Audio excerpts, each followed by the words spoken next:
सुमेरगढ़ में एक गरीब ब्राह्मण ज्ञानचंद रहता था। उसके परिवार में पत्नी विजया के साथ 2 बच्चे दीपू और किरण रहते थे। दीपू अभी 9 वर्ष का था और किरण दीपू से 4 साल बड़ी थी।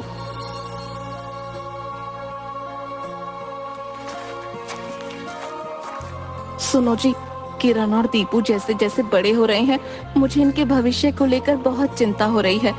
क्या हम लोगों की तरह ये दोनों भी ऐसे ही गरीबी में मर जाएंगे? यही चिंता हमें भी दिन रात सता रही है। मैं सोच रहा था कि हम इस गांव को छोड़कर शहर में रहने चले, शायद वहां अपनी किस्मत का ताला खुल जाए।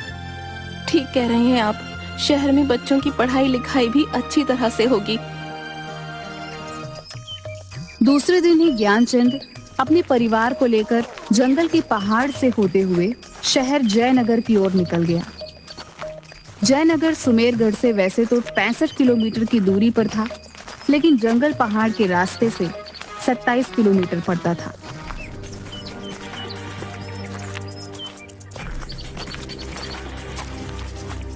पिताजी, सुबह से चलते चलते 12 बज गए, अब और चला नहीं जाता। जयनगर अब और कितनी दूर है? बस बेटा, हिम्मत रखो, बस अब 7 किलोमीटर और बचे हैं। थोड़ा रुक जाओ जी, अब तो मुझसे भी नहीं चला जा रहा। गर्मी से हाल बेहाल है। वो देखो, नदी किनारे मंदिर है, वहीं चलते हैं। पेड़ की छांव में बैठकर कुछ खा पी लेंगे।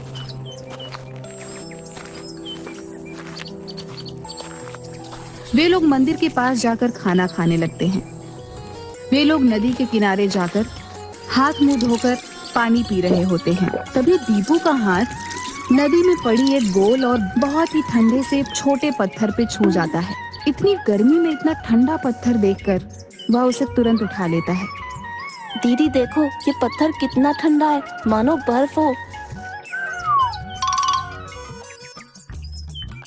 अरे सचमुच, ये कैसे हो सकता है? इस भीषण गर्मी में जहाँ सभी पत्थर आग उगल रहे हैं, वहीं ये पत्थर बर्फ से भी ठंडा है। दीपू, किरण, वहाँ नदी किनारे क्या कर रहे हो? जल्दी चलो, देर हो जाएगी। अभी वो सामने वाला पहाड़ भी तो पार करना है हमें। 4 घंटे लगेंगे। शाम होने से पहले हमें जयनगर भी पहुँचना है। आया पिताजी। दीदी, मैं इसे पॉकेट में रख लेता हूँ। अब चलो, पिताजी बुला रहे हैं। चलो जल्दी, तुम लोगों को जहाँ थोड़ा सा समय मिलता है वहीं खेलने लगते हो। देर हो रही है, पता नहीं कब ये सफर खत्म होगा। जंगल में जंगली जानवरों से डर भी लगता है। चलो अब देखता हूँ कि मुझसे पहले पहाड़ के पास कौन पहुँचता है। अरे रुको, हे जी, आप ही रोकिए उन्हें। इस जंगल में दौड़ लगा रहे हैं, कहीं कुछ हो गया तो यहाँ कोई वैद्य भी नहीं मिलेगा। अरे भाग्यवान, तुम बेकार में डरती हो। अभी उनके खेलने कूदने की उम्र है, थोड़ा सा दौड़ लगाने दो। हाँ हाँ, आपने ही इन्हें बिगाड़ रखा है। जी, वो देखिए, शेर, बच्चों को बचाइए।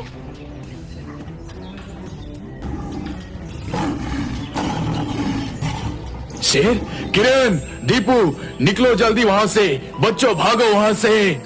हे भगवान, हे प्रभु, मैंने आज तक जाने अनजाने में कोई भी पाप नहीं किया है। मेरे बच्चे को बचा लो। मैं 16 सोमवार इसी मंदिर में नंगे पैर आकर नारियल फोड़ूंगी। किरण जोर जोर से रोने लगती है। ज्ञानचंद को कुछ भी समझ नहीं आ रहा होता है कि वह क्या करे। वह लगातार चिल्ला चिल्लाकर शेरों को अपनी ओर आकर्षित करने का प्रयास कर रहा था। तभी एक शेर किरण के ऊपर उछलता है, लेकिन इसी बीच दीपू शेर के मुंह पर एक घूसा मारता है। घूसा लगते ही शेर वहीं ढेर हो जाता है। दूसरा शेर दहाड़ते हुए दीपू पर अटैक करता है, लेकिन दीपू उसका पूंछ पकड़कर उसे नचाकर बहुत दूर तक उछाल देता है। फिर पास में बेहोश शेर का भी पूंछ पकड़कर घुमाकर दूर फेंक देता है। न जाने उसमें इतनी फुर्ती और शक्ति कहाँ से आई। यह सब देखकर ज्ञानचंद भी अचंभित हो जाता है। उठो विजया, देखो बच्चे सुरक्षित हैं।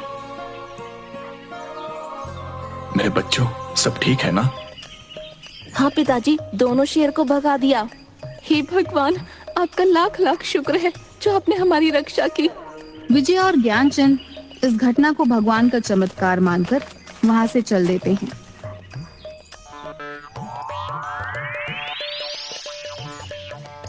चलते चलते पहाड़ पार करते समय उन्हें डाकू का सामना करना पड़ता है। शहर के प्रसिद्ध और सबसे धनवान सेठ जौहरी यमुना प्रसाद को डाकुओं ने किडनैप कर पहाड़ के घने जंगलों में एक पेड़ से बांध रखा था। जैसे ही ज्ञानचंद और उसका परिवार उन डाकुओं के नजदीक पहुंचते हैं, डाकू इन्हें भी पकड़कर पेड़ में बांध देते हैं। कौन हो तुम लोग और इस जंगल में क्या कर रहे हो?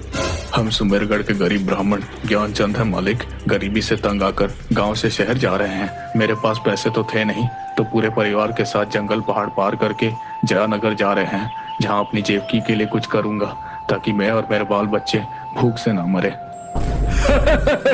सुना तुमने जकीरा?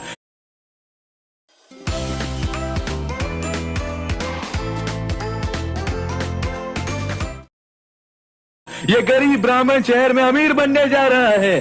बता बता इसे कि गरीब आदमी को शहर में और गरीब ही बना देती है। अमीर बनने के लिए हमारे जैसे कत्लेआम करना होगा। सरदार बिल्कुल सही कह रहे हैं। देखो इस सेठ को, इसने हमें 50 करोड़ रुपए देने से इनकार किया था। अब जब इसकी जान पर बन आई तो इसके आदमी 50 करोड़ रुपए लेकर आ रहे हैं। तुम लोग भी जब तक इसके आदमी नहीं आ जाते यहीं रहोगे।